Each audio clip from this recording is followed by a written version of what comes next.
Welcome to Luca is a Billionaire, where the only thing I invest in is your answers. You start by verifying essentials: the power supply, mounting surface, and safety gear. Connect the 4872V DC feed, but don't energize yet.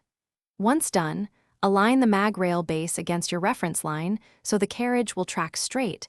Small angular errors amplify down the length.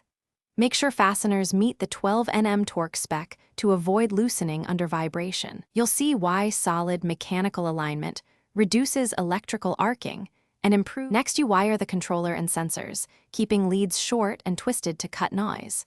Once connected, power the controller at low standby and run a 0-10V sweep to confirm smooth carriage motion.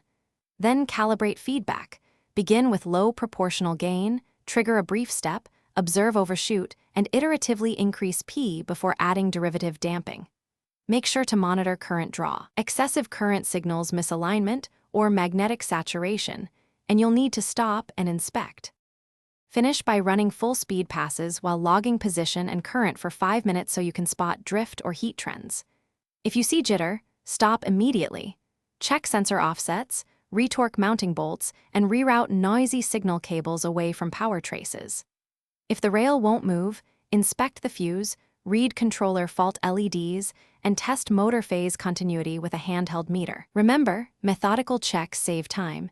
Don't replace parts until you've isolated the root cause. Thanks for watching and please subscribe. It's the best investment you'll ever make.